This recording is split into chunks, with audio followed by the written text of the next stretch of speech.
Welcome liwat mga kaabyanan, kagaton nga mga tigpalamati, mga kaibigan at mga Bible students na kung saan ay sumusunod sa ating ministry diri, The Preacher's Note. Patuloy po tayo sa pag-aaral, Criterion against the King James Bible by the Professional Liars. No? At pinag-uusapan natin ang patungkol po sa mga stand ng mga Bible correctors. No? So may I give another example right now, Tennessee Temple, and tingnan natin kung ano po ang stand ni, ito po ay sulat ni Cliff Robinson. Ito pong sagot niya sa kay Dr. Ronald Powell na kung saan ay i-inquire patungkol po sa kanilang paralan. Ang sabi niya, I must say as a teacher of Greek that all translation could be improved.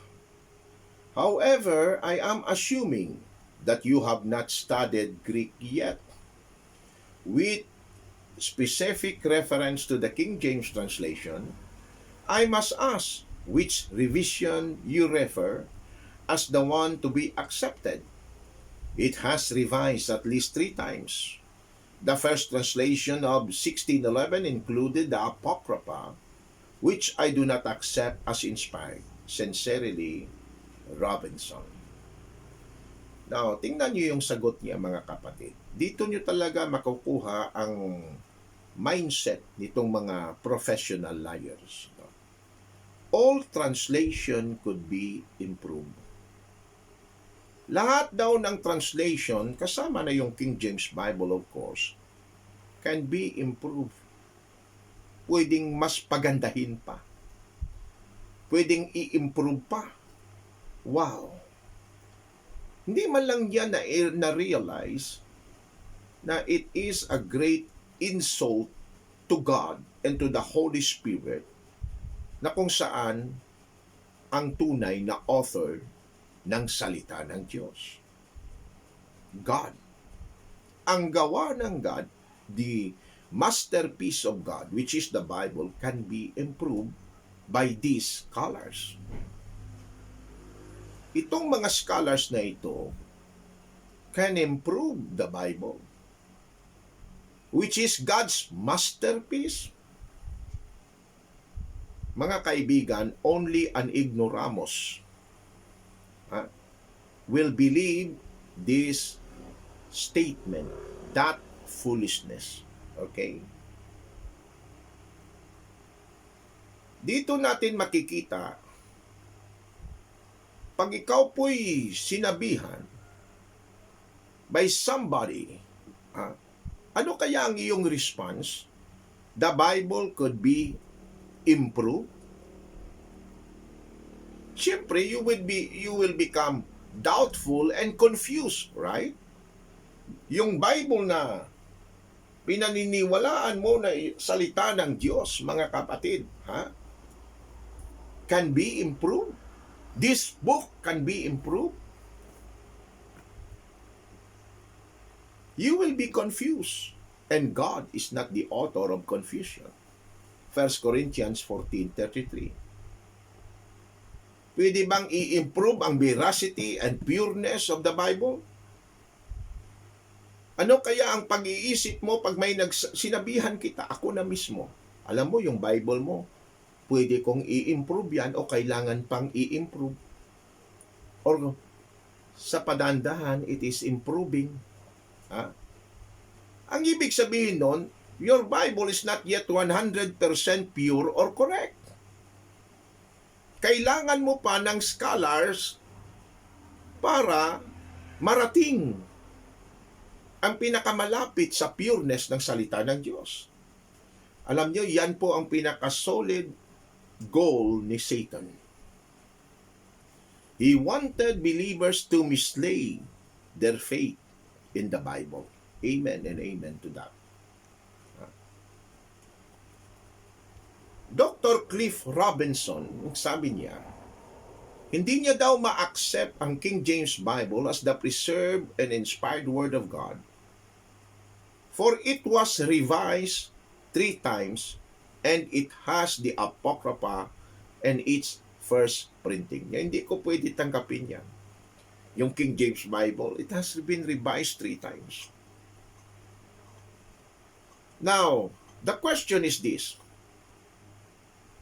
will Robinson, kasama na yung mga kasama niya, accept the King James Bible nga maging infallible, pure, and preserved Word of God? Kung hindi na isama ang Apocrypha sa first printing or in the first edition, o kaya hindi ito na-revise for at least 3 times, do you think will he accept? Tatanggapin niya? Of course not. Excuse lang kasi yun para na lumabas na walang perfect Bible at sila yung magiging final authority. Itong mga clowns na ito, ang hinahanap lang nila, they are only looking for some excuses, for they are in business of tampering the Word of God. They are like snakes, very subtle, and very deadly. May isa pong brother by the name of Brother James Melton, na KGB man. Marami po akong natutunan sa kanyang mga article sa Facebook. At mula pa noon ay nag-aaral po ako sa mga sinasabi ni James Melton. And I hope you will also. Ito pong sabi niya: while spreading this piece of deceitful misinterpretations, the KGB critics hold their breath, hoping that no one will be intelligent enough to ask specific details about this revision. Sa atin pa pong salita, habang sinasabi po ito ng mga Bible correctors, they are hoping, yung mga Bible correctors, sana walang magsalita. Sana walang mag-question. Sana wala pong marunong dyan o nag-aaral ng salita para magtanong sa atin patungkol sa itong question about Apocrypha and the revision 3 times. Opo, ang desire po nila that we will be blindly accept what they say because they are educated, they are highly educated, at wala po silang ginagawa but to corrupt the King James Bible. Now, we agree that the KGB did pass through several editions, but not revision. Okay? Itong mga scholars na ito are playing with vocabulary so they can justify their lies. In answer sa kasinungalingan ni Cliff Robinson, first we need to establish some facts about preservation sa Word of God. Ang trabaho po ng the work of preserving of God's Word is by the providence of God. Trabaho po yan ng Diyos. Ginamit po ng Diyos yung tao, but men are only instruments to accomplish God's perfect will to preserve His words pure. Lahat po are under the guidance and providence of God. Tulad ng paggamit ng Diyos ng tao na maisulat ang kanyang original autograph, ginamit din po ng Diyos ang tao upang ma-preserve ang kanyang mga salita sa original autographs. However, God governs all the action and work. Now, human do make mistakes, okay? For he is not perfect. Nevertheless, we must be assured that in the process of preservation of God's Word, it was God who controls and dominates all efforts. God promised to preserve His words.